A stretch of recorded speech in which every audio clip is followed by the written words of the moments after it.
Welcome to The Explainer. Today, we are diving into some really powerful ideas from Dr. William Glasser's book, Choice Theory. We're going to unpack a way of thinking that honestly might just change everything about how you see your relationships, your own happiness, and where your real power comes from. But let's kick things off with a question that I think we've all asked ourselves.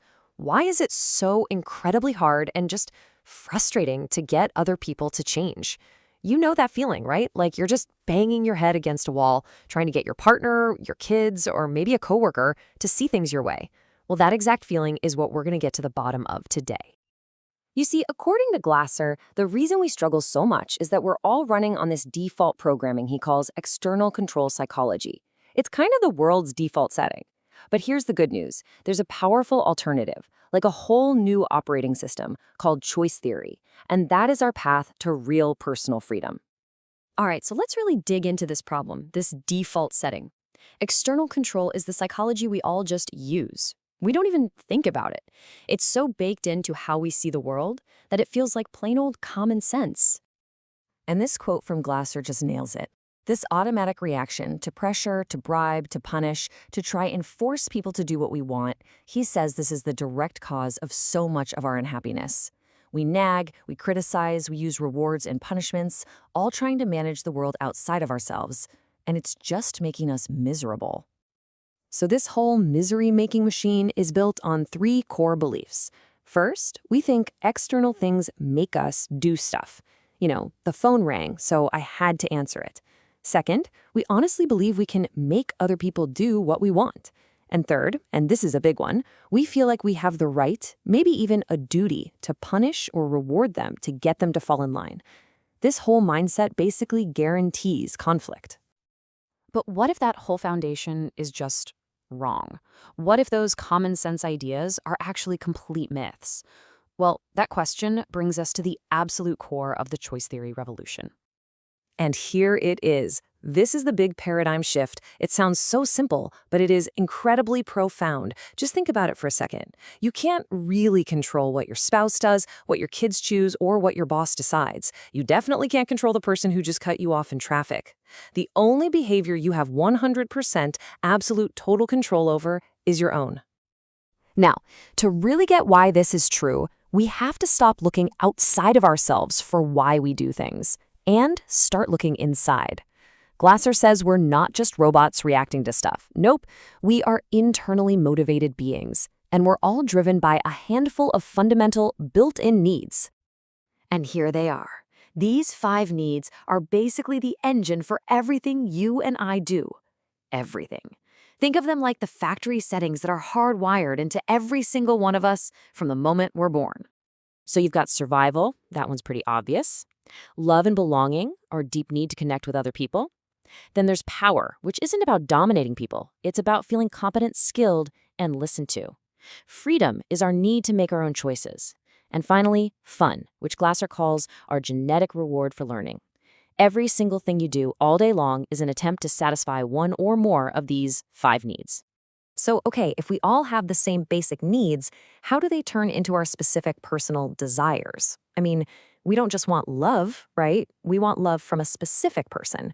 Well, this is where our own unique personality gets involved, through something Glasser called the quality world.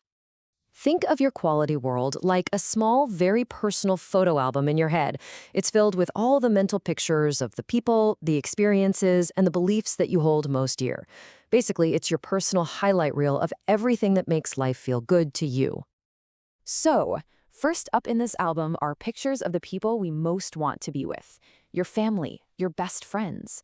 Just thinking about their faces probably brings you a sense of belonging and comfort. They're in your quality world. Second, it's got pictures of things and experiences that give you that deep feeling of satisfaction. For one person, it might be a picture of their dream home. For you, maybe it's the feeling of finishing a huge project at work. That's a picture that satisfies your need for power. Or maybe it's just a quiet moment reading a book, a perfect picture of freedom. And third, your quality world holds your core values. You know, the ideas and beliefs that act as your personal compass. Things like honesty is the best policy or always do your best. These are the principles that guide your big life choices. So, take a moment. What's in your album? Because here's the key, that feeling we call happiness, it's simply the feeling you get when the real world matches one of the pictures in your quality world. When you have a picture of a great evening with friends, and that's what happens, you feel fantastic.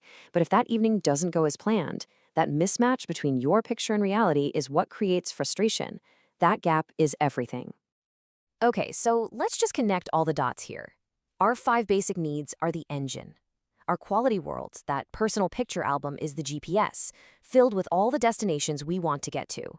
And our behavior, that's us, driving the car, always trying to get from where we are to one of those pictures. That gap between what we have and what we want motivates every single thing we do. So if our behavior is always our attempt to close that gap, and we've already established that we can only control our own behavior, then what parts of it can we actually control? This is where choice theory becomes super practical and really empowering. Glasser uses this fantastic analogy. He says to think of your total behavior, everything you're doing, thinking, and feeling in any given moment, as a car with 4 wheels. Now, the front wheels are your acting and your thinking. These are the ones you have direct control over. They're like the steering wheel of your car. You can choose to get up and walk around. You can choose what you focus your thoughts on. The back wheels are your feeling and your physiology, your emotions and what your body is doing. You can't just reach back and grab those and change them, but, and this is the crucial part, wherever the front wheels go, the back wheels have to follow. And this right here, this insight, is the master key to personal freedom. You can't control the back wheels directly. You can't just decide, okay, I'm going to feel happy now when you're feeling down. It doesn't work. But what you can do is grab the steering wheel. You can choose a new action, like going for a walk, or a new thought, like focusing on something you're grateful for. By actively steering the front wheels of your actions and thoughts, you will inevitably change the direction of your feelings. So, when you put this all together, it all comes back to this one simple, powerful number: 1. That's it. That is the number of people whose behavior you can ever truly control. And the minute you stop trying to wrestle with the steering wheels of everyone else's car and just focus on driving your own, you paradoxically get way more influence over your own happiness than you ever imagined. Ultimately, choice theory isn't about blaming yourself. It's about empowering yourself. It moves you out of the passenger seat of your life, where you're just reacting to things, and puts you firmly in the driver's seat. So the only real question left is, now that you know you're the driver, where are you going to choose to go next?